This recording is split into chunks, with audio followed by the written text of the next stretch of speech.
Bonjour et bienvenue chez Frico Féminin. Frico Féminin, c'est la chaîne où les rêves professionnels et financiers des femmes prennent vie. Et aujourd'hui, on va répondre à deux voix avec mon invité du jour qui est Marina. Bonjour Marina. À Salut. cette question, comment quitter le salariat et se créer une vie plus libre? Pourquoi sommes-nous les bonnes personnes pour vous expliquer tout ça? Parce qu'on l'a fait toutes les deux. Mais avant de passer cette interview, je vous invite à télécharger votre cadeau dans la description, les 6 secrets de ta liberté financière, et à nous mettre un pouce pour soutenir cette création de contenu. Alors justement, est-ce que tu peux nous en dire un petit peu plus de ton parcours et comment est-ce que tu t'es rendu compte que assez rapidement il allait falloir te mettre à investir et à penser différemment à l'argent pour te créer une vie plus libre et plus alignée? Alors, mon parcours, je pense, comme beaucoup de personnes, j'ai commencé par le salariat. J'étais dans une grosse boîte qui, à un moment donné, a eu un plan social et je me suis dit, ben, je vais en profiter. J'avais pas eu l'occasion de partir à l'étranger pendant mes études, c'était un petit regret. Et donc, j'ai pris l'opportunité de partir à l'étranger, de m'expatrier en Suède, où j'avais trouvé un contrat de travail. Et donc, j'ai tout pris, mon conjoint, mon chien, la voiture, et puis on est parti à l'aventure là-haut pendant un an. Euh, donc, super expérience. Et c'est vrai que ben, mon conjoint, pendant ce temps, s'est beaucoup formé. Et à notre retour en France, bon, j'avais retrouvé un contrat salarié. J'étais repartie dans le schéma. On a toujours un peu peur quand on est toujours dans ce schéma-là. Euh, et j'avais l'intention d'investir dans l'IMO, parce que bon, j'étais partie avec petit chèque en fait, enfin, via le plan social. Donc je m'étais dit, bon allez, un truc classique, je vais investir dans un studio pour les étudiants en payant cash. Et là, mon conjoint qui s'était formé m'a dit, non, non, non, on va partir là-dedans. Donc bon, je me suis aussi formée avec lui et on a acheté une maison qu'on a divisée en trois appartements. Donc c'était pas le plus facile pour commencer, mais super formateur. Et puis voilà, super opération. Donc après, j'ai enchaîné, j'ai acheté deux autres appartements, tout en profitant d'être salarié. Et c'est là où on commence à goûter aux revenus passifs, à la magie de ça, des loyers qui tombent, entre guillemets, je dis bien entre guillemets quand même, sans rien faire. Et à se dire, finalement, en fait, il n'y a pas que le salariat pour gagner de l'argent. Donc ça, c'est la première étape. Euh, Ensuite, bon, ça faisait un certain temps qu'on avait des envies bébés, qu'on essayait, que ça fonctionnait pas. Donc, on est parti dans un processus PMA. Et c'est vrai que vu que je faisais que des emplois assez stressants, avec pas mal de pression, là, je me suis dit, non, mais concrètement, je vais jamais arriver à faire une PMA. Moi qui, en plus, avais la phobie des aiguilles, faire une FIV, déjà, c'était le bout du monde pour moi. Je me suis dit, il faut que je mette toutes mes chances de mon côté. Mon conjoint déjà me mettait déjà pas mal de warnings comme quoi je ramenais trop le stress du salariat à la maison. Donc je me suis dit non mais j'arriverai jamais. Donc c'est là où j'ai décidé d'arrêter et de mettre toutes les chances de mon côté pour la FIV. Et, euh, et puis ça a fonctionné du premier coup, j'ai eu de la chance. Et, euh, et puis de là en fait, même si j'étais encore, j'avais repris entre-temps un contrat salarié. En fait, ça fonctionnait plus, quoi. On voulait en plus me faire évoluer vers des boulots encore plus stressants. Donc je me suis dit, non, non. En fait, moi, là, maintenant, ma priorité, c'est ma famille, c'est ma qualité de vie, c'est mon fils. Et c'est là où je me suis dit, mon conjoint était entrepreneur depuis des années. J'étais tellement jalouse de lui, en fait, de cette liberté, de de cette fluidité, de ce non-stress, de ce bien-être, de ce bonheur, quoi, que je me suis dit, non, mais en fait, il faut que je me lance, quoi. Ça a été très, très dur, psychologiquement, pour se lancer, parce qu'on a énormément de barrières, on a peur, on se dit, ça y est, on va pas avoir de filet de sécurité, on va pas être cadré. Mais en fait, quelque part, l'immobilier, déjà, m'a prouvé que j'étais capable de beaucoup de choses, parce que, mine de rien, on a investi séparément dès le début, parce qu'on a vu que de toute façon, il y avait des tensions, qu'on n'était pas d'accord sur plein de choix. Donc, dès le début, il m'a dit, non, non, c'est bon, on fait tout séparé. Et en fait, c'est très bien, parce qu'en fait, chacun, du coup, on investit dans l'immobilier séparément. On fait nos propres erreurs, on fait nos propres choix, nos propres stratégies. Tous les deux, on est différents. Et en fait, ça fonctionne super bien de faire comme ça. Donc, Tu nous expliques justement cette chose-là et je trouve que ton exemple, il est hyper intéressant. Première chose, tu as revu ton rapport à l'argent. On t'avait pas transmis dans ton éducation cette notion d'effet levier. Tu disais au démarrage, j'étais parti pour investir dans l'immobilier avec du cash. Alors ça, c'est la pire des erreurs, hein, parce que l'intérêt de l'immobilier, c'est ce qu'on appelle l'effet levier, c'est d'aller voir un banquier, de mettre, on va dire, un minimum d'apport et puis de faire en sorte que vos locataires vous remboursent votre premier investissement. C'est comme ça que font la plupart des personnes. Et quand on a du cash, eh ben, il y a plutôt d'autres supports d'investissement qui sont beaucoup plus appropriés. Donc ça, tu as eu la chance que ton compagnon, justement, lui-même ait fait ce travail de revoir son rapport à l'argent et de prendre le temps de réfléchir à tout ça. Et on voit le rôle aussi de l'entourage par rapport à ces questions-là. Première étape, c'est s'entourer des bonnes personnes, se poser la question de savoir est-ce que c'est la manière la plus rapide et la plus efficace d'y aller, et puis se former en mettant en place les premières actions. Deuxième chose, comme tu le disais, c'est avoir un leitmotiv profond. Pourquoi? Parce que ça veut dire passer par-dessus beaucoup de peurs, beaucoup de croyances, notamment vis-à-vis de soi-même. C'est penser qu'on est la personne qui va pouvoir le faire. Toi, tu le disais, avec mon conjoint, on a investi aussi de manière séparée. Et là, je trouve que vous êtes aussi un super exemple. Pourquoi? Parce que être en couple, ça peut parfois être avoir une stratégie sur la partie commune ensemble et avoir chacun sa propre stratégie d'investissement, tout simplement parce que le meilleur qu'on puisse se souhaiter quand on s'aime, c'est de s'aimer comme il faut et c'est de se dire si un jour on devait se séparer ou s'il arrivait quelque chose à l'un d'entre nous, on a tout organisé. On peut même voir la question de l'argent de manière complètement différente et investir pas du tout sur les mêmes supports parce qu'on n'a pas du tout le même profil de risque. Et ça, c'est être quelque part un couple moderne qui s'aime comme il faut. Aujourd'hui, on a un couple sur deux qui se sépare. On voit la structure des familles a beaucoup évolué et il y a peu de personnes qui réfléchissent comme ça. Et notamment, il y a beaucoup de femmes qui délèguent la gestion de l'argent à leurs compagnons. C'est très important de mettre carte sur table sur ce sujet et de réfléchir à la bonne solution pour le couple, mais aussi à une bonne solution pour s'épanouir individuellement.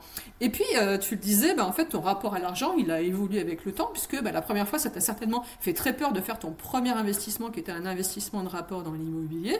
Et finalement, c'était devenu addictif. Tu t'es rendu compte que si tu en avais fait un, tu pouvais en faire d'autres. Et que, oui, il était tout à fait possible de dire bye-bye au salariat, certainement en revoyant encore plus ton rapport à l'argent, c'est-à-dire en vivant de manière assez minimaliste et simple, et en ouvrant cette autre voie qui est la voie de l'entrepreneuriat, puisque quand on a commencé à investir, souvent la liberté financière, c'est un business et une stratégie d'investissement. oui, après, déjà, tu disais par rapport au rôle de l'homme, déjà, moi, j'ai de la chance d'avoir mon conjoint qui est féministe quelque part, qui déjà, ça le gêne pas de gagner, d'avoir sa femme qui gagne plus que lui. Mais c'est vrai que d'avoir été seul dans mes propres choix, déjà, ça fait forcément monter sa confiance en soi. On est seul dans le bateau, même si après, on a toujours des conseils, mais vraiment, on fait nos propres décisions. Donc, en fait, ça nous donne quelque part déjà un pas dans l'indépendance financière au niveau féminin. Tout ce qui te paraissait dingue et fou et hyper anxiogène au démarrage, tu disais mon Dieu, j'arriverai jamais à faire ça. Je suis sûre qu'aujourd'hui, quand tu regardes ça, quelques années après, t'en rigoles. En fait, déjà, après, je vais y venir pour la partie aussi investissement ou plutôt financier.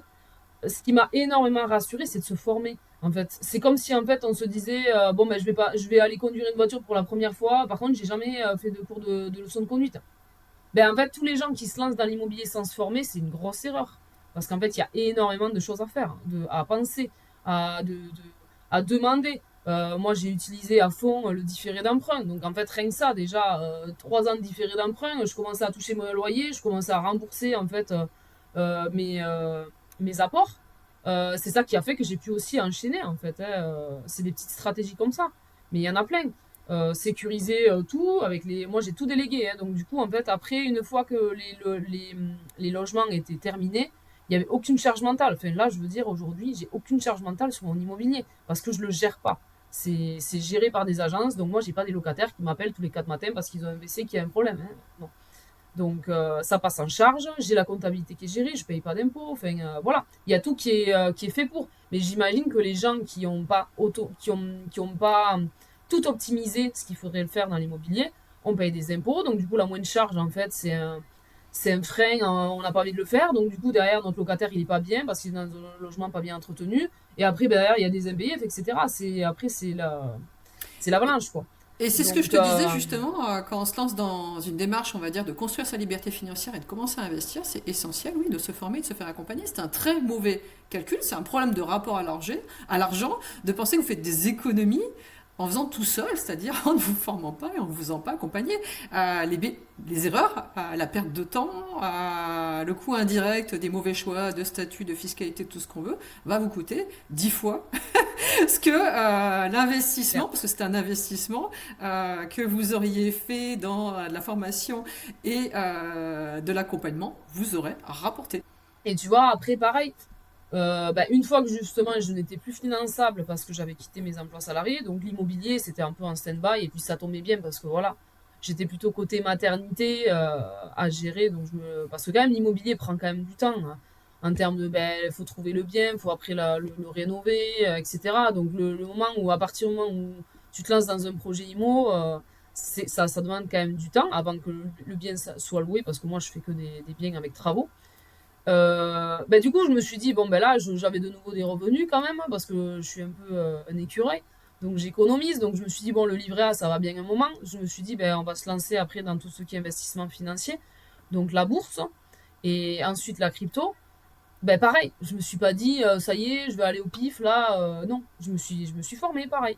Et en fait, c'est vrai que maintenant, quand on en parle, ne serait-ce qu'à notre banquier, quand on veut déplacer, bouger des placements en assurance vie, parce que j'avais une mini assurance vie qui traînait et que je veux passer sur le plus risqué, de suite les banquiers, ouh, mais j'ai dit, mais c'est rien en fait là. Pour moi, il n'y a pas de risque en fait. c'est, mais c'est parce qu'en fait, de suite, eh ben, on tombe sur des personnes qui ne sont pas La investisseuses. plupart des personnes pensent que leur banquier a des compétences financières absolument dingues. Il y a plein de banquiers qui ne connaissent que les produits de leur banque, qui sont des agents, des représentants en fait, commerciaux de cette structure qui est commerciale qui est la banque. Si vous leur demandez de monter une stratégie d'investissement, ils ne savent pas faire en fait. Hein. Donc du coup, vous pensez C'est être clair. conseiller et non, en fait, vous avez en face de vous un représentant qui vous explique quelles sont les solutions que la structure commerciale à laquelle il appartient peut vous proposer, en fait, comme si vous alliez dans une boutique pour acheter un produit, tout simplement. Et ça, c'est vraiment un biais qui est important. Mieux vaut pas se former parce que sinon, vous allez justement payer des frais à ne plus savoir quoi en faire sur des produits qui ne vous rapportent rien, là où vous pourriez plutôt, on va dire, empocher les profits à votre profit plutôt que de les donner à la banque. Donc c'est intéressant, justement, ce que tu racontes. Et il y a une question que je voulais te poser, c'est justement le regard des autres. Alors ça, c'est amusant quand on devient éclairé sur ces sujets qui sont à l'argent, parce que c'est un vrai sujet à la fois de développement personnel et de développement financier, eh bien on se rend compte que la plupart des personnes ont des angoisses absolument énormes et projettent des choses extrêmement négatives et limitatives sur le sujet. Après, ben, c'est sûr qu'il y a la plupart des gens, ils comprennent pas forcément. On sent qu'on change un peu de case par rapport à tous les gens qui n'ont pas investi. Et puis, ben, où il y a aussi des personnes qui ont investi mais qui n'ont pas réussi. Donc, du coup, elles se posent des questions, elles nous interrogent aussi. Et après, il y a une catégorie de personnes qui, par contre, là où c'est positif, c'est qu'on va ben, quelque part les influencer. Moi, je sais que j'ai beaucoup influencé indirectement ma famille ou alors des amis qui ont vu que ça, on réussissait. Du coup, ça les a rassurés pour se lancer. Donc, et puis, bon, il y en a qui ont écouté des conseils, d'autres non, et puis, ou alors qui prennent des morceaux. Il faut aussi adapter, parce que je veux dire, ma stratégie n'est pas la même que celle que peuvent avoir mes parents. On va aiguiller aussi tout le monde, quoi. Mais comme tu le disais, en fait, les professionnels, c'est pas parce qu'on va avoir un agent IMO qu'en fait, on va avoir quelqu'un qui est spécialisé sur l'investissement, et pareil pour le comptable, pareil pour le banquier. Donc, en fait, je dirais qu'il faut peut-être plus aller dans des clubs, enfin, des clubs, des rencontres entre investisseurs où on va parler un peu plus le même langage, en fait. Oui, je le vois ça aussi. Si tu pointes des choses qui sont très intéressantes. Première chose, en fait, le meilleur investissement, il y a des personnes qui me disent c'est quoi le meilleur investissement. La question c'est plutôt qui tu es, où est-ce que tu as envie d'aller, quels sont tes moyens, quelle est ta personnalité, quelle est ton aversion au risque. Voilà. Moi, j'ai eu une expérience à un moment donné de chasseuse immobilier. Et c'est vrai que c'est ce que je conseillais aux clients. En fait, on peut pas comparer chacun. En fait, il y a des gens. L'essentiel, je dirais, dans l'immobilier, c'est de passer à l'action. Parce que c'est bien beau d'avoir des envies et de jamais et de chercher de faire plein de visites ou quoi et de jamais acheter. C'est parce que souvent, en fait, il y a quand même une grosse part de peur. Surtout le premier, hein, je dirais, le premier, c'est la plus grosse marche. C'est vrai que les gens qui veulent par exemple à tout prix commencer par un immeuble de rapport, des fois c'est une trop grosse marche en fait. Vaut mieux commencer, se faire la main sur un petit studio, au moins on fait des erreurs, parce que de toute façon on en fait tous, hein, même si on est formé. Donc, et au moins, ça permet de commencer, quoi. Parce qu'en fait, l'immobilier, c'est ça, hein, c'est que plus tôt on commence, mieux c'est, hein, parce qu'en fait, le loyer, il rembourse le crédit, et puis à un moment donné, ben, il n'y a plus de crédit, hein. Une autre question que je voulais te poser, c'est, t'es maman maintenant, c'est quelque chose qui est important pour toi aussi, la maternité, est-ce que tu transmets à la génération suivante? Moi-même, si j'ai mon effet féminin, c'est parce que je suis maman et que je me suis dit, en aidant des femmes, eh bien, ça va permettre de transmettre les beaux messages aux enfants parce que les femmes, on est beaucoup en première ligne sur la transmission, les enfants, ils apprennent par imitation et on inspire par qui on est. Et bien souvent, on n'a pas reçu des messages très très aidants sur l'argent parce que nos parents n'ont pas osé, ils n'avaient pas les codes, voilà, et on n'est pas issu de milieu, on nous a appris à entreprendre, à investir, surtout les femmes, nos mamans ne savaient pas faire ça.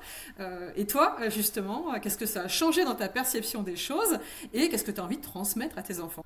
Alors déjà, c'est vrai que je communique beaucoup, beaucoup avec mon entourage, mes amis qui ont des enfants, et je ressens vraiment beaucoup de stress sur l'avenir des enfants, au sens vraiment l'économie, leurs emplois, etc. Et c'est vrai que je sais pas pourquoi, avec mon conjoint, on n'est tellement pas stressé à ce niveau, parce qu'en fait, on a tellement confiance maintenant qu'on a un peu plus les règles du jeu, sur comment fonctionne l'argent, etc.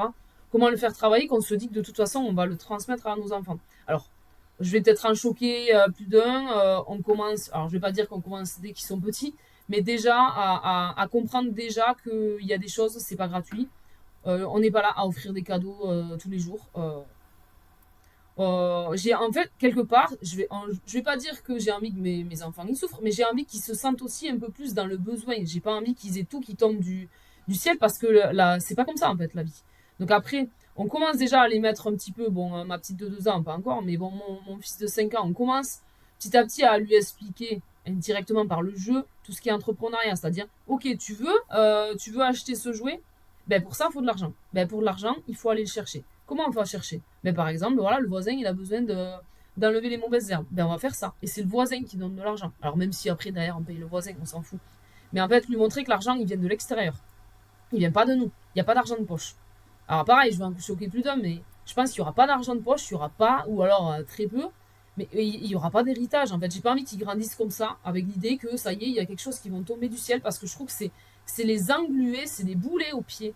Combien j'ai de personnes dans mon entourage qui en fait savent qu'ils vont hériter, du coup ne font rien, n'investissent pas dans l'IMO, et du coup je trouve que c'est un cercle vicieux parce que derrière ces personnes-là, après, elles vont avoir indirectement pas trop confiance en elles et tout, alors qu'en fait ces actions dans la vie font qu'en fait forcément tu te dis purée, j'ai réussi ça, et même si j'ai pas réussi, l'échec fait partie de la vie, mais au moins tu as essayé des choses. Et je trouve que surtout en tant que femme, c'est super important en fait. Ça donne de l'assurance, surtout dans l'immobilier où c'est quand même très masculin. Donc c'est pour ça qu'en fait moi je me sens plus du tout vulnérable dans le marché de l'emploi ou des choses comme ça. Et ça, en fait, les enfants, bah, on leur transmet par qui on est. Première chose, c'est très important de parler d'argent et d'en parler positivement au sein de la famille, de pas avoir cette espèce de chape de plomb, de ce truc qui est un tabou dont on n'ose pas parler et tout le monde s'énerve et a l'air absolument angoissé quand on en parle, mais plutôt en parler en termes de domaine des possibles. C'est ce que tu disais. Quel que soit le projet que tu as quand tu es enfant, bah, en fait, tu peux le financer en vendant des dessins papy-mamie, en créant un C'est ça. service. Qu'est-ce que tu peux proposer rapidement, qui est facile pour toi et qui est compliqué pour les autres. Tu sais dépanner le smartphone de ta grand-mère, et ben elle te lâche un billet de vin. Voilà, c'est en fait se rendre compte que c'est possible, ça s'appelle mettre en place un service et monétiser ses compétences. Déjà, si tu as compris ça, tu sais créer de la valeur. Moi, je suis plutôt pour l'idée de donner un socle d'argent de poche. Pourquoi? Pour apprendre à te gérer. Parce que ça permet de faire ces petites erreurs avec des montants assez simples. Et ça permet d'en discuter parce que bah, si tu n'en as pas, tu sais pas comment s'organisent les flux. Donc, mais par Oui. contre, en limitant sur un montant qui est un montant qui permet de gérer, on va dire, les petits échanges de flux du quotidien. Ça permet justement de comprendre et d'avoir une réflexion sur sa consommation consciente, c'est ce que tu disais, c'est-à-dire plutôt commencer à attacher l'argent à des projets, à des expériences, à des choses qui vont me permettre d'acquérir des compétences, de croître personnellement, plutôt que d'aller acheter une masse d'objets dont tu n'as pas besoin, le dernier téléphone ou je sais pas quoi, te désintoxiquer à ce truc-là. Voilà, c'est une manière d'en parler finalement de ce sujet-là. Et puis oui, bah, c'est soi-même avoir les bons automatismes sur la gestion, sur le fait que si tu commences à investir, oui, très tôt dans des actifs boursiers, eh ben, ta retraite, tu ne te poses pas la question de savoir comment elle va arriver, que oui, il n'y a pas qu'une seule voie qui n'est pas que la voie du salariat et avoir peur pour son emploi, mais tu peux commencer à monter ton petit business dès 16 ans avec tes compétences, ce que tu sais faire et que tu aimes faire. Et c'est souvent plus formateur que des années d'études. Moi-même, j'ai fait beaucoup d'études, euh, mais les personnes qui aujourd'hui gagnent le plus de personnes dans mon entourage ne sont pas des personnes qui ont fait beaucoup d'études, ce sont des personnes qui ont démarré un business très tôt, qui ont fait toutes les heures de la terre, mais qui étaient très malines et qui ont développé plein de compétences en le C'est faisant. Et clair. ça, c'est l'école de la vie, ça marche très très bien aussi. Et ça, eh bien, sur la génération de nos enfants, qui est une génération qui va connaître les intelligences artificielles, un bouleversement sur le marché du travail, ainsi de suite. Je suis pas sûre que la résidence principale, le CDI à vie et l'attente de la retraite soient la meilleure des stratégies. Commencer à lancer des projets qui vont grossir tranquillement avec le temps, c'est peut-être la meilleure manière de les aider à avoir une vie plus libre, parce que je pense que les mamans, ce qu'on souhaite à nos enfants, c'est d'avoir la vie qu'ils ont envie d'avoir. C'est clair. Franchement, déjà, au niveau investissement, déjà, moi, j'ai commencé, ça y est, je vais leur ouvrir un CTO, là, parce que je me suis dit, c'est bon, le livret A, ça va bien un moment. Euh, j'ai fait ma petite étude, et puis ça, tu vois, on commence déjà à lui expliquer, parce qu'à des moments, ben, je veux dire, comme un enfant, il pose beaucoup de questions. Donc déjà, qu'est-ce que c'est les actions, les choses comme ça? Parce qu'en fait, oui, déjà, on parle beaucoup, ben, c'est sûr qu'on parle beaucoup d'argent avec mon conjoint, de chiffres, on est très chiffré. Donc du coup, mon fils l'est aussi. Les chiffres, oui, il a pas de mal avec ça. Et, euh, et puis là, tu parlais d'école, on est d'accord, hein, moi, je suis pas du tout à mettre la pression. Alors, après, sauf si vraiment mes enfants ont envie d'avoir, on rêve d'avoir un travail qui nécessite des études particulières, genre médecin, kiné ou des choses comme ça. Là, c'est sûr qu'il y aura un certain niveau à atteindre.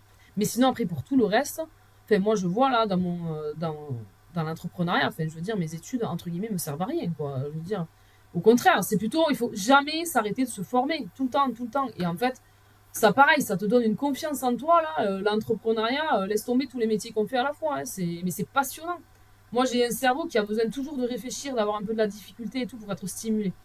Et du coup, mais alors là, j'ai vraiment je sais pas si c'est l'expression, parce que je galère un peu sur les expressions, mais j'ai vraiment du grain à moudre, quoi, hein. C'est passionnant, quoi. Donc c'est vrai que, oui, tu te disais, et puis la réussite scolaire n'est pas raccordée à la réussite professionnelle. Pas Je du vois tout. énormément de femmes qui ont ce que j'appellerais le syndrome de la bonne élève. On le voit, les femmes réussissent mieux dans les études et vont souvent plus loin. Pour autant, les femmes gagnent-elles plus sur le marché du travail actuellement? Pas du tout. Aujourd'hui, sur le marché du travail, mieux vaut être une sale gosse et aller réclamer sa juste valeur sur le marché du travail, on va dire dans le monde du salariat, puis organiser correctement l'argent pour pouvoir switcher, parce qu'on est nombreuses, alors souvent au moment de la maternité, au moment, on va dire, souvent d'un coup de pelle personnel. Je vois énormément de femmes qui finissent en burn-out, parce que justement, elles finissent épuisées parce qu'elles sont au four au moulin, extrêmement dévouées dans leur famille, extrêmement dévouées auprès de leurs conjoints, de leurs enfants, dévouées dans leur travail, et puis séchées. Et là, elles se rendent compte qu'il faut qu'elles pensent cette question professionnelle et financière de manière complètement différente. Souvent, on se rend compte parce qu'à un moment, on a un feu stop devant les yeux. Et ce qui les coince souvent, justement, c'est cette notion d'insécurité. Pourquoi? Parce que dans les familles, on a associé la sécurité, notamment la sécurité financière, au salariat. Or, aujourd'hui, dans le monde dans lequel on vit, quand on est dans le salariat, mieux vaut commencer à assez rapidement préparer sa sortie en mettant en place son épargne de précaution, son épargne de projet, en faisant jouer l'effet levier pour lancer ses premiers projets immobiliers et en investissant à côté sur différentes choses, voire en montant un petit side business à côté qui va grossir avec le temps, parce que l'entrepreneuriat, ça prend du temps. Toi-même, tu nous diras un petit peu mieux où tu en es de tes projets, mais tu as commencé à poser des cailloux pour diversifier, notamment t'épanouir en transmettant et en partageant autour de sujets qui ont du sens pour toi via l'entrepreneuriat. C'est vrai que j'en ai parlé dans mon dernier article là.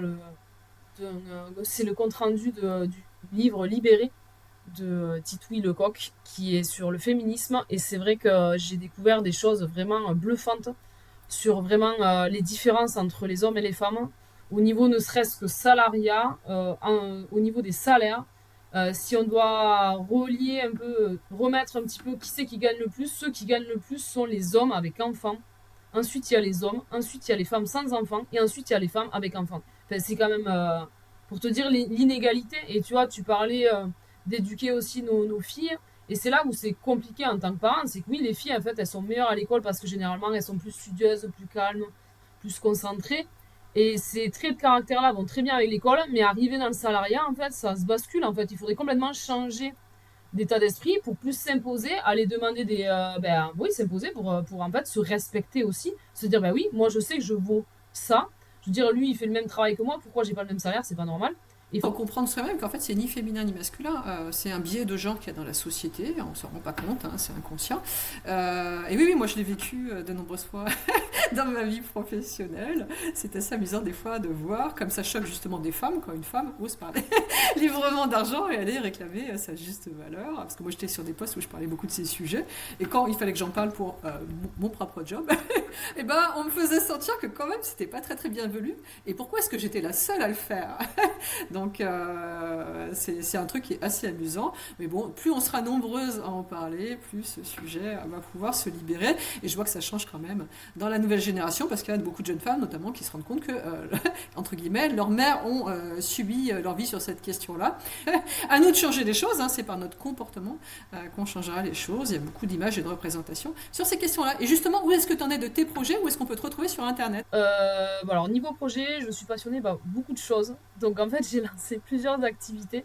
Donc, étant dans l'immobilier depuis plusieurs années, j'ai lancé une conciergerie, déjà, où j'aide les propriétaires de logements à, à faire de la location courte durée.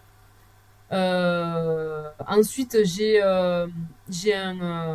une activité de designer d'intérieur et de home organizing. Donc là, j'aide à la fois, pareil, les investisseurs pour rénover leur logement, pour le louer en longue durée, pour le vendre ou alors en courte durée. Ou alors aussi tout ce qui est particulier et professionnel aussi pour faire de la décoration d'intérieur. Et également les particuliers pour tout ce qui est rangement, tri dans la maison. Donc c'est souvent les femmes. Et après, dernièrement, j'ai lancé un site internet de ressources sur la maternité. Donc étant moi-même adepte de tout ce qui est allaitement, accouchement physio, etc. Et puis maintenant, tout ce qui est parentalité, j'en parle dans ce site, donc le site destinationmaternité.com. Et pour tout ce qui est décoration d'intérieur, c'est Harmonie Design Eh ben, je Immobilier. te remercie. Voilà, donc c'est un peu Je te remercie parce que je pense qu'on va en inspirer beaucoup. Ton parcours va en inspirer parce que oui, justement, c'est possible de le faire. Faut-il encore poser des petits cailloux dans la durée? Et du exactement. coup, vous retrouverez dans la description nos échanges, tout pour partager avec Marina et retrouver ses précieux conseils. Je te remercie, Marina, et je vous dis à bientôt pour un prochain sujet, une prochaine interview. Merci Ophélie.